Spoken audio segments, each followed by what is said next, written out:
There was a time when Subway wasn't just the biggest sandwich chain in America. It was the biggest restaurant chain in the entire world. More locations than McDonald's, more stores than Starbucks, more restaurants than almost anyone could imagine. At its peak, Subway had over 44,000 locations across more than 100 countries. The brand was everywhere. Gas stations, airports, shopping malls, hospitals, college campuses, small towns, big cities. It seemed impossible to escape the green and yellow logo. For millions of Americans, Subway represented something fast food rarely offered, a healthier choice. While burger chains competed over bigger patties and larger fries, Subway convinced customers they could eat fresh vegetables, freshly baked bread, and customized sandwiches without feeling guilty. The company became a global success story. Business schools studied it. Franchise investors rushed to open new stores. Industry experts believed Subway had discovered the perfect business model. Everything looked unstoppable. But today, thousands of Subway locations have quietly disappeared. Many stores that once served long lines now sit completely empty. Some franchise owners abandoned their businesses. Others simply gave up after years of struggling to stay profitable. So what happened? Most people think they already know the answer. Some blame changing customer tastes. Others blame stronger competition. Many believe the famous $5 footlong promotion destroyed the business. But after looking deeper, none of those answers tell the full story. Because Subway didn't collapse because of one mistake. It slowly weakened after years of small decisions that quietly changed everything. To understand what happened, we first have to understand why Subway became so successful. Back in the 1980s and 1990s, fast food in America meant burgers, fried chicken, and greasy meals. Health wasn't part of the conversation. Then Subway arrived with a completely different message. Fresh bread, fresh vegetables, made right in front of you. Customers could watch employees prepare every sandwich exactly the way they wanted. It felt cleaner, healthier, more personal, for families trying to eat better. Subway became the obvious choice. Then came one of the most successful marketing campaigns in restaurant history. The story of Jared Fogle. His dramatic weight loss story turned Subway into something much bigger than a sandwich shop. People didn't just buy lunch anymore. They believed they were making a healthier decision. Sales exploded. New franchise owners invested millions. Restaurants opened at an incredible pace. Almost every shopping plaza in America eventually had a Subway. Sometimes, 2 or 3 locations operated within only a few miles of each other. That rapid expansion looked like success. But it quietly created the biggest problem Subway would ever face. The company made opening a Subway restaurant surprisingly affordable. Compared to many other restaurant franchises, startup costs were lower. Thousands of people decided to become franchise owners. For years, that strategy generated massive growth. But eventually, there were simply too many Subway restaurants. Instead of attracting new customers, many stores started competing against other Subway stores. One location would steal customers from another. Sales became divided, profits became smaller. Yet the company continued approving even more restaurants.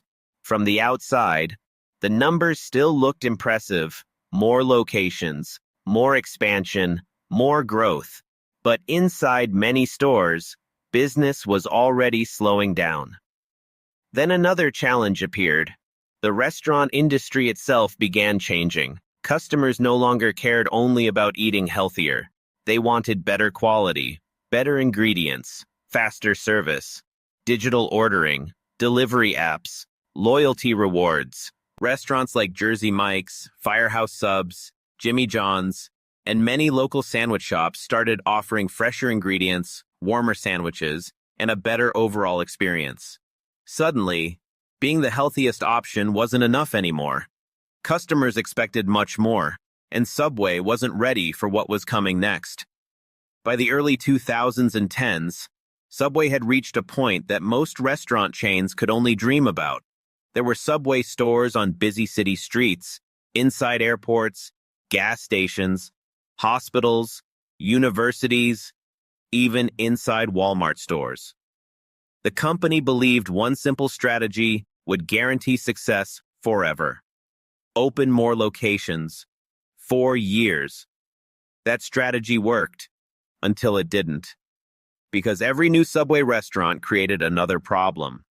Instead of bringing in new customers, many stores simply took customers away from another Subway a few blocks down the road. Franchise owners quietly started complaining. Some locations that once served hundreds of customers every day suddenly struggled to fill the lunch rush. Sales became smaller, profits became thinner.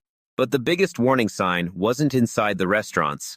It was happening inside America's eating habits. Customers were no longer impressed by the word fresh.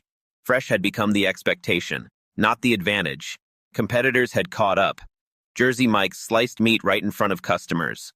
Firehouse Subs focused on premium hot sandwiches. Jimmy John's built its reputation on speed.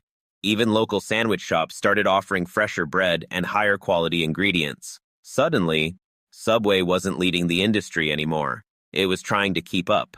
Then came another challenge: technology. Customers stopped walking into restaurants. They started opening delivery apps. Ordering from their phones became normal. The companies that invested early in digital ordering gained a huge advantage. Subway eventually improved its app and online ordering. But for many customers, the excitement had already moved elsewhere. Then inflation arrived. Vegetables became more expensive. Meat prices increased. Cheese prices climbed. Labor costs continued rising. Rent became higher almost everywhere. For franchise owners, every sandwich became more expensive to make. Many hoped the famous $5 Footlong promotion would continue attracting customers. But the promotion created another problem. Customers became used to low prices. When Subway finally raised prices to cover higher costs, many people felt shocked. The same sandwich that once cost $5 suddenly cost nearly twice as much in some cities. Customers began asking themselves an uncomfortable question. If I'm already paying this much, why not spend a little more for a better sandwich? That question quietly changed everything. People who once visited Subway every week started trying competitors. Some never came back. Then came another problem the company couldn't ignore: store quality. Not every Subway looked the same. Some locations were modern and clean. Others felt old, poorly maintained, and completely different from the fresh image the company had spent decades building. Customers don't remember your best location. They remember the worst one they visited. And in a franchise system with thousands of restaurants, consistency becomes one of the hardest things to control. Over time, the green and yellow logo no longer guaranteed the same experience everywhere. For many customers, that trust slowly disappeared. One disappointing visit became two visits became none. Then the numbers started telling the story. Thousands of Subway restaurants closed across the United States for years. The total number of locations kept falling. Shopping centers that once proudly displayed the Subway sign suddenly had empty storefronts. Some franchise owners retired. Others walked away after years of shrinking profits. The company responded with new menu items, restaurant redesigns, fresh marketing campaigns, digital ordering, and loyalty programs. Those changes helped stabilize parts of the business. But rebuilding a brand is much harder than building one. Once customers create new habits, winning them back becomes one of the biggest challenges any company can face. Today, Subway is still one of the world's largest restaurant chains. Millions of sandwiches are served every week. New restaurants are still opening in some markets. But the company that once dominated the sandwich industry no longer owns that position without a fight. Its story isn't about one failed promotion. It isn't about one bad year. And it isn't about one single mistake. It's the story of what happens when rapid expansion creates more stores than demand. When competitors improve faster. When customer expectations change. And when a brand waits too long to reinvent itself. Because businesses rarely lose everything overnight. They lose it one customer, one location, and one forgotten lunch break at a time. Thanks for watching.